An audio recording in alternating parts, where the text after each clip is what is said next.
So hello everyone, welcome back to my channel. আমি তোমাদের সাথে শ্রী, তোমাদেরকে আবারও ওয়েলকাম। শ্রীজ ওয়ার্ল্ডে একটা নতুন ভিডিও নিয়ে চলে এসেছি। তো আজ আবারও যাচ্ছি আমাদের জগদ্ধাত্রী পূজার মেলাতে। তো আমি, দেবশ্রুতি আর অয়ন যাব, ওরা প্রায় চলেই আসছে আর আমাকে বারবার ফোন করছে। আমি এবার যাব সুরেরহাটে, ওখান থেকে আমাকে পিক আপ করবে। আর জগদ্ধাত্রী পূজা আমাদের এখানে দুটো হয়, একটা আমাদের এই মানে যেটা সামনে তোমাদেরকে যেখানে দেখিয়েছি সেখানে, আর একটা যেটা দেখানো হয়নি সেটা হয় জিরাটে। তো আজকে ফার্স্ট আমরা যাব জিরাট স্কুলে ওখানে, কারণ আমরা এখানে তো দেখেছি কিন্তু জিরাটের ওখানে একটা দেখিনি। তো চলো তোমাদের সাথেও শেয়ার করব সবটা, তোমরা দেখতে থাকো। আর ভিডিওটা কেমন হয়েছে কিন্তু কমেন্ট করতে ভুলো না, আর সাবস্ক্রাইব প্লিজ প্লিজ প্লিজ। তো চলো দেখতে থাকো। তো গাইস, প্রথমেই বলবো যে শীতকাল পড়েছে কিনা এটা অনুভব করতেই বোধহয় আমরা বেরিয়েছিলাম বাইকে করে। মানে এতদিন ধরে মনে হচ্ছিল ঠান্ডাটা পড়েইনি, কিন্তু আজ বাইকে বেরিয়ে ভালোই বুঝতে পারলাম যে ঠান্ডাটা ভালোই লাগছিল। তো আমরা জিরাটে পৌঁছে তোমাদেরকে প্যান্ডেলটা ভালো করে দেখিয়ে দিলাম, তারপরে মায়ের দর্শন করে নিলাম।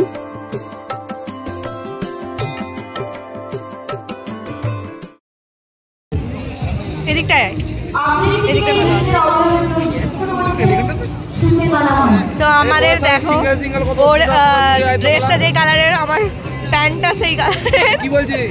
তো কেমন লাগছে আমাদেরকে জানিও।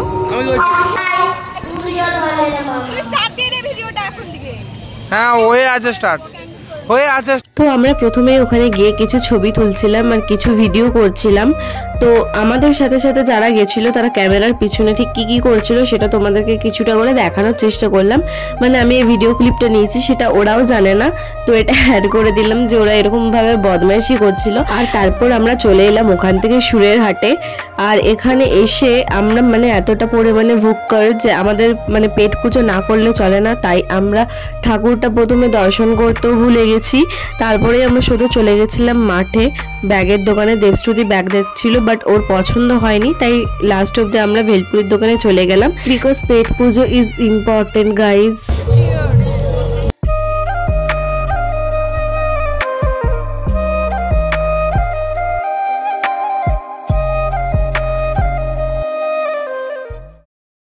তো গাইজ, আমি ঘুরে ঘর চলে এসেছিলাম আর এখন আমি আবার মানে রেডি হয়ে আবার নতুন করে যাচ্ছি। একটা প্রবলেম হয়েছিল যার জন্য আবার আমাকে চেঞ্জ করতে হলো। তো এখন আমি, ভাই আর বোন যাব। তো গাইজ দেখো, আমি আর আমার ভাই পুরো ম্যাচিং ব্ল্যাক ব্ল্যাক হয়ে গেছি, দুজনে সেট হয়ে গেছে আমাদের। তো আমি বাড়ি গেছিলাম কিছুক্ষণের জন্য, তারপর আমরা তিনজন মিলে বেরিয়ে এসেছি। আর এসে কি দেখলাম জানো? ভিড়টা দেখো, এখন থেকেই ভিড় হতে শুরু করেছে। তার মানে ভাবো যখন প্রোগ্রাম শুরু হবে ঠিক তখন কতটা পরিমাণে ভিড় হবে। তো তারপর যেহেতু আগের বারে তোমাদেরকে প্যান্ডেলটা আমি ভালো করে দেখাইনি, চলো এবারে তোমাদেরকে প্যান্ডেল আর মায়ের দর্শন খুব ভালো করে করিয়ে দিই।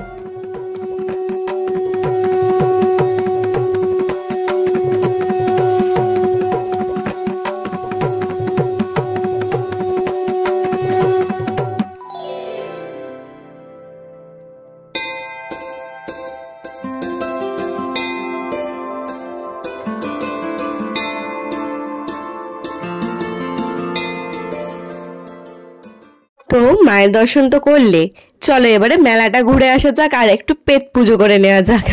শুনে হাসি পেলো তাই না? আসলে কি বলতো, মেলা যাওয়া মানেই না খাবারের দাবারের গন্ধ নাকে ঢুকলে না থাকা যায় না। তো চলে গেলাম আবার খাওয়া দাওয়া করতে, আর আমরা নিয়েছিলাম আবার ভেলপুরি। আর দেখা হয়েছিল অপুদার সাথে, তো অপুদাই আমাদেরকে ট্রিটটা দিল, তাই অপুদাকেও একটু দিয়ে দিলাম। আর তারপরে গেছিলাম ফুচকা খেতে, আর 10 টাকায় জানো 4টে করে ফুচকা, মোটে 4টে বলছি এই কারণে কারণ পেট ভরে গেছে গাইস, কিন্তু মন ভরেনি। তো যাই হোক, অপুদার তারপরে বাড়ি যাওয়ার ছিল, তাই অপুদা তোমাদেরকে টাটা করে বাড়ি চলে গেল। এত কিছুর পরেও যখন আমাদের খেয়ে মন ভরেনি তখন আমরা আবার চলে গেছিলাম চিকেন পকোড়া খেতে। তারপর খাওয়া দাওয়া সেরে এলাম একটু স্টেজের দিকে প্রোগ্রাম দেখার জন্য। আর আজকে এসেছিল রাফা ইয়াসমান। তো ভিড়টা তোমাদেরকে দেখিয়ে দিচ্ছি, দেখো ভিড়টা জাস্ট হয়েছিল। আমরা যখন বাড়ি ফিরছি তখন পুরো রাস্তা ভর্তি লোক, মানে হাঁটবার মতন সরিয়ে লোককে হেঁটে রাস্তা আমাদের পেরাতে হয়েছে। তো গাইজ এখন আমরা ঘুরে ঘর ফিরছি, এখন প্রায় 10টা সাড়ে 10টা বাজে। তো এখন প্রোগ্রাম হচ্ছে, তোমাদেরকে তো দেখালাম, বাট আমরা আর দাঁড়ালাম না, কারণ আমরা 3 জনে যেহেতু এসেছিলাম ভাই বোনে, তাই আর বেশিক্ষণ দাঁড়ালাম না, এখন ঘুরে ঘর চলে যাচ্ছি।